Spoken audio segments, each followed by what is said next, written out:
Hi everyone, welcome back to my channel once again. So in today's video we are going to learn how we can paint rosemary with the help of watercolor. So with the help of pencil you can create a direction for your rosemary string.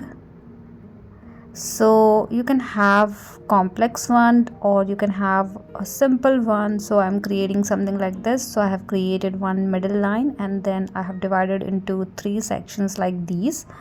So you can have bigger composition or smaller composition, totally up to you.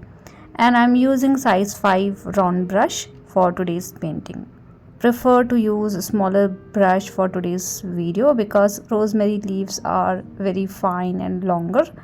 So it's better to use fine brush rather than using some bigger brush.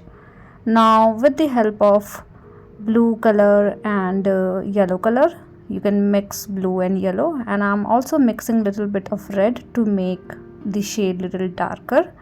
So you can have your own shade of green. You can directly use any green shade from the palette, but I'm going to use different green shade for today's video. So this is my first shade wherein I have mixed yellow, blue and little bit of red as well.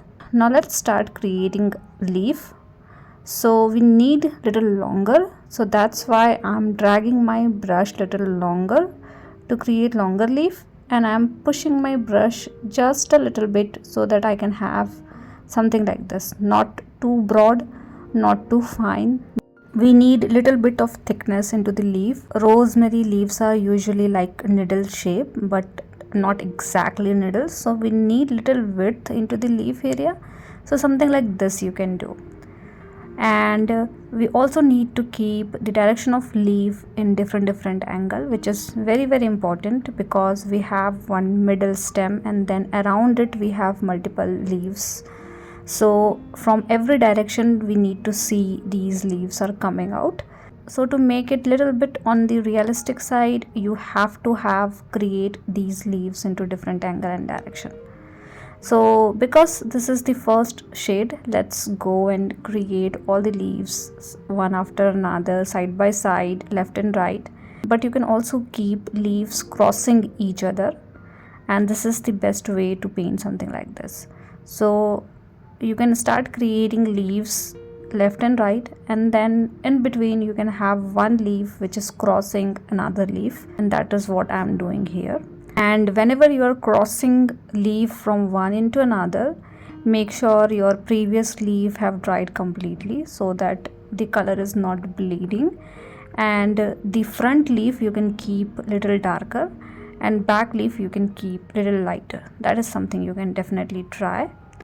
Now you understood what needs to be done, so let's complete the last branch as well. And as you are moving towards the tip, you can create one leaf standing, so we can cover the whole branch with the leaves.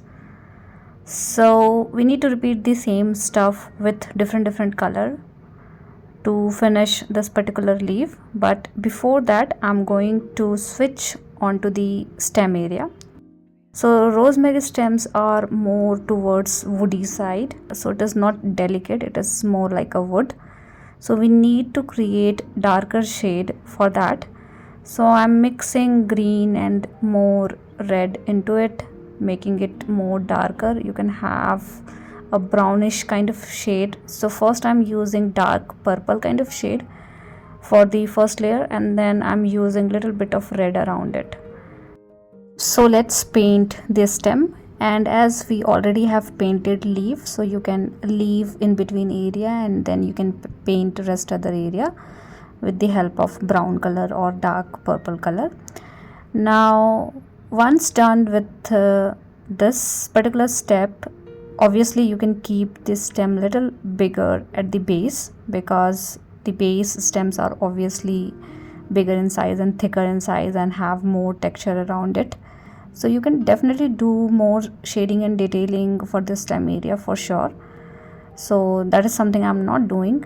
I'm simply creating some thicker stem at the base, and then I'm using little bit of red color to have more texture around it, which might not visible, but I'm using it and I'm having little bit of texture and pattern around this stem area.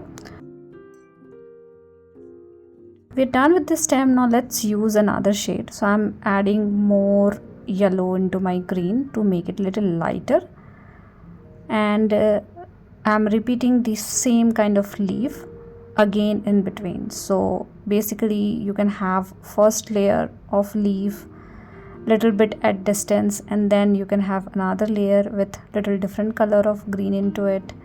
You can crisscross leaf with each other like we did in the first layer. Also you can keep some of the leaf little longer and some in between little smaller, that is also fine. So basically we need to make it more and more bushier, and that is why I have kept little space in between leaves as well. So keep adding leaf with this particular shade which is more on the lighter side, and I have used more yellow into my green for this particular shade. So basically you can use your own shade, and you can use only one shade of green as well, which is also fine. But I think using different shades of green is something we should do. So we are done with second layer as well. Now I'm mixing blue color into my existing green color. So this is more towards blue side itself. This is not like on the green side. So you can call it blue green color, wherein you are seeing the blue part better as compared to the green. Now go around this stem area, make it more darker, and you can also outline couple of leaves which is bigger in size, and you can also create one middle line. So we need to do this for couple of leaves only. We don't have to repeat this particular step for all the leaves that we have. So you need to do this particular step with the help of very fine brush and pointed brush, so that you can have some fine elements around your leaf area. So I'm outlining couple of bigger leaves, and I'm also creating one middle line in the center. If you want, you can also have some more leaves with this particular shade of green as well. So you can have some bigger and smaller leaf with this particular shade, and you can also do little bit of layering into the previous leaf that you have with this particular shade to make leaves little darker.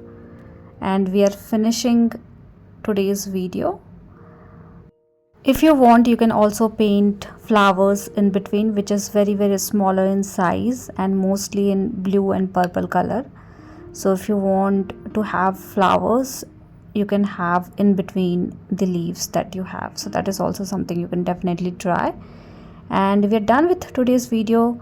Please do let me know how you feel about it. I hope this video is easy and simple to follow. And please do let me know if you have any kind of feedback for me. And thank you so much for watching. See you all in the next video.